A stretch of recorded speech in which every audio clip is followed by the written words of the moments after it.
দর্শক, বন্যা যে কতটা ভয়াবহ সেটি যদি আপনাকে দেখতে হয় অবশ্যই চোখ রাখতে হবে ছাগলনাইয়া উপজেলায়। আমি এখন অবস্থান করছি ছাগলনাইয়া উচ্চ বিদ্যালয়ের যে ভবনগুলো রয়েছে সেই ভবনের একটি কক্ষে। আপনারা ঢাকা থেকে বা বিভিন্ন জায়গা থেকে যে ত্রাণগুলো পাঠাচ্ছেন সেগুলো কিন্তু বিগত 2 থেকে 3 দিন আগ পর্যন্ত এই ছাগলনাইয়া উপজেলাতে আসেনি। আজ 2 দিন হলো হেলিকপ্টার যোগে আমার পিছনে থাকা এই যে ত্রাণগুলো এগুলো কিন্তু আসতে শুরু করেছে। আমি আপনাদের মাঝে 2-1 জন এখানে যারা শিক্ষার্থীরা রয়েছে তাদের মধ্যে থেকে 2-1 জনকে একটু এখানকার পরিস্থিতি সম্পর্কে একটু বলার জন্য তাদের সাথে নিয়ে আসবো। এখানে এক ভাই রয়েছেন, তার কাছে একটু আমরা জানতে চাবো যে আসলে এই ত্রাণ, এই বন্যা গিয়েছে আজ থেকে প্রায় 7 দিন আগ থেকে শুরু হয়েছে, ঠিক আজ 7 থেকে 8 দিন পর পর্যন্ত এই সময়গুলো কিভাবে তারা এই জায়গাগুলো পেয়েছে। প্রথমে হচ্ছে যে কি আমাদের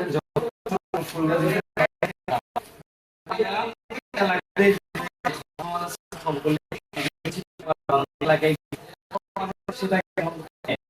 পরে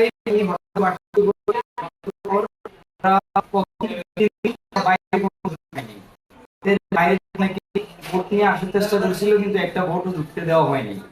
এরপরে আজকে 2-3 দিন হলো এয়ারফোর্স, সে বাংলাদেশ সেনাবাহিনী ওনারা আসছে, ওনারা তার নিয়ে আসতেছে। আমাদের উপজেলায় খাবারের প্রচুর সংকট, বিশেষ করে মুদিমালের যে বাজারগুলো আছে ওইগুলো পেঁয়াজ, আলু, এগুলার চাল, এগুলার খুবই সংকট। বাজারে প্রত্যেকটা নিত্য প্রয়োজনীয় খাবারের প্রচুর সংকটে আছে।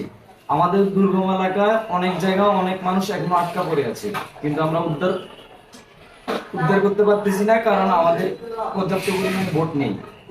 এইসব এলাকায় বন্যা সচরাচর হয় না, এই জন্য আমাদের প্রস্তুতি খুব কম ছিল, এই জন্য আমাদের ক্ষয়ক্ষতি অনেক বেশি হয়েছে। এই আপনি তো বলছেন মাত্র 1 থেকে 2 দিন হলো সেনাবাহিনী বা বিমান বাহিনীর যোগে ত্রাণ আসছে, বা 3 দিন হচ্ছে। এর আগের দিনগুলো আসলে আপনি কিভাবে কাটিয়েছেন? আমরা আমাদের উপজেলার মধ্যে আমাদের স্বেচ্ছাসেবী সংগঠন, আমাদের সকল ছাত্র সমাজ, আমাদের বড় ভাইরা, আমাদের উপজেলার যত ব্যবসায়ী বিন্দু আছে সবাই মিলে সহযোগিতা করে আমরা আশ্রয় কেন্দ্রে প্রায় আপনার সর্বোচ্চ অনেকগুলো মানুষ, মানে আমার বর্তমান সময় অনেক মানুষ এখানে আশ্রয় নিয়েছে। আমাদের আরেকটা আছে হচ্ছে শুভপুর ইউনিয়নে, গোপাল ইউনিয়নে। আমরা সব জায়গায় চেষ্টা করেছি, ওইখানে খাবার পৌঁছানোর চেষ্টা করেছি, এবং আমরা 2-3 দিন নিজেদের চেষ্টায় আমরা অনেকটা সফল হয়েছি বলে মনে করি। কিন্তু আমরা ভোটের কারণে আমরা আমাদের উদ্ধার তৎপরতা চালাতে পারিনি। আমাদের অনেক স্বেচ্ছাসেবী ভাই আহত হয়েছে উদ্ধার তৎপরতা চালাতে গিয়ে, কারণ আমাদের কাছে ভোট ছিল না, আমাদের কাছে ভোট আসতে দেওয়া হয় নাই, এনডিও আসতে দেওয়া হয়নি। আবার বেশিরভাগ ভোট আমাদের হচ্ছে যে আমাদের এখানে আসলেও ওই পরশুরাম বা কলকাতা গিয়েছে, কিন্তু বন্যা পরিস্থিতি যে খুব ভয়াবহ ছিল এটা আসলে কেউ জানছে না। এই পরিস্থিতিগুলোতে আমাদের খুব ভয়াবহ কয়েকটি দিন গিয়েছে, এখন পরিস্থিতি একটু স্বাভাবিকের দিকে।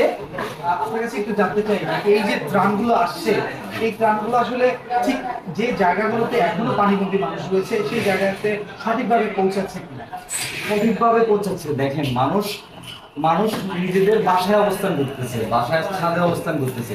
এখন আমাদের স্বেচ্ছাসেবী ভাইরা কিন্তু না, আমরা যদি কোনো জায়গায় ওই এলাকায় যাই, ক্ষুধার্ত মানুষেরা ওনারা ভোটে আক্রমণ করে খাওয়ার অভাবে, বাঁচার জন্য। এখন আমরা সব সময় সবকিছু করতে পারি না। এখন মূল সমস্যা হচ্ছে যে সেনাবাহিনী যদি মাঠ পর্যায়ে গিয়ে আমাদের সাথে, যদি স্বেচ্ছাসেবী ভাইদের সাথে গিয়ে যদি সহযোগিতা করে, তাহলে আমরা মনে হয় যে সবাইকে খাবার পৌঁছাতে পারবো ইনশাআল্লাহ। এখন যে খাবার আছে সেটা আসলে আপনাদের পর্যাপ্ত না, আমাদের উপজেলা হচ্ছে 3.5 লক্ষ মানুষ। এরপর হচ্ছে কি পরশুরাম এবং ফুলগাজীতে পানি বেশি হওয়ার কারণে অনেক অনেক মানুষ আমাদের এখানে এসে আশ্রয় নিয়েছে। ছাগলনাইয়া উপজেলায় আপনি জানেন এখানে উপজেলার মধ্যে শুধু এই জায়গাটার মধ্যে পানি একটু কম, এই জায়গাটার মধ্যে অনেক মানুষ ফুলগাজী পরশুরাম থেকে আশ্রয় নিয়েছে। তো আমরা ওদের জন্য খাবারের ব্যবস্থা করতে হচ্ছে। এখন বাংলাদেশ এয়ারফোর্স, বাংলাদেশ সেনাবাহিনী, বিজিবি এরা হেল্প করতেছে। আমরা আমাদের যে ঢাকাতে আমাদের যে ভাইয়েরা আছে, আমাদের ব্যবসায়ী বিন্দু আছে, আমাদের স্বেচ্ছাসেবী সংগঠন আছে, আমরা সবাই চেষ্টা করতেছি সবার মাঝে এই খাবারগুলো বন্টন করার জন্য। এই জায়গায় নেটওয়ার্কের কি পরিস্থিতি? আমাদের এখানে নেটওয়ার্ক তো 8-9 দিন ধরে নাই। আমাদের এখানে প্রথম যেদিন পানি উঠছে সেদিন থেকে নেটওয়ার্ক নাই। আমাদের এখানে নেটওয়ার্ক অপারেটরগুলো যেগুলো ছিল টাওয়ার, ওইগুলো ছাদের উপরে থাকা সত্ত্বেও আমাদের কোনো জেনারেটরের ব্যবস্থা করা হয় নাই।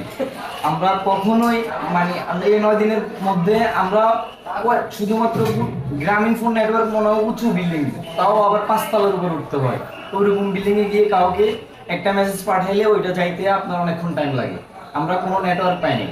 এই নেটওয়ার্ক ইস্যুর কারণে আমাদের অনেক মানুষ হতাহত হয়েছে, আমরা জানাইতে পারি না। আপনার কাছে একটু জানতে চাচ্ছিলাম, আপনি বলছিলেন খুব ভয়াবহ পরিস্থিতি ছিল এই ছাগলনাইয়া উপজেলায়। হ্যাঁ, সেক্ষেত্রে একদম। সেক্ষেত্রে আসলে মানুষের হতাহত বা নিহত কোনো সংখ্যা বা এরকম কোনো ধারণা করতে পারবেন? দেখেন, আমাদের কাছে নিয়মিত কোনো সঠিক তথ্য নাই। এটার মূল কারণ হচ্ছে আমরা দুর্গম এলাকায় যেতে পারি না। বেশিরভাগ মৃত্যু আমরা যতটুকু শুনি এটা হচ্ছে দুর্গম এলাকায়, যেখানে হয়তো আমরা যেতে পারি না, আমাদের কাছে বোট নেই, আমাদের কাছে অনেক সরঞ্জামের অভাব। আমরা এখনো খাদ্য এবং বোট সবকিছুর অভাবে এখন আমরা ভুগতেছি। বিশেষ করে আমাদের যদি মোবাইল নেটওয়ার্কগুলো সচল করা হয় তাহলে আমরা মনে হয় যে খবর পাবো যে কোথাও কি কি হয়েছে না হয়েছে। আবার আমাদের হচ্ছে যে কি আপনার এই জ্বালানির সংকট, এখন বর্তমানে জ্বালানির সংকট, প্রচুর পরিমাণে জ্বালানির সংকট। আমরা যে এখানে যে গাড়িগুলো ছিল ওইগুলো আমরা কোথাও নিয়ে যেতে পারতেছি না জ্বালানির সংকটে। আমাদের প্রচুর পরিমাণে জ্বালানি প্রয়োজন। ছাগলনাইয়ার বন্যা পরিস্থিতি প্রচুর ভয়াবহ অবস্থা, কিন্তু এই ব্যাপারে কারোর কাছে মানে কারো সঠিক তথ্য নাই। আমাদের এখানে গত 2 দিন আগে গণমাধ্যম কর্মী এসেছে, তাও গুটি করে। আমাদের এখানে যে এই অবস্থা এটা কেউ জানতো না।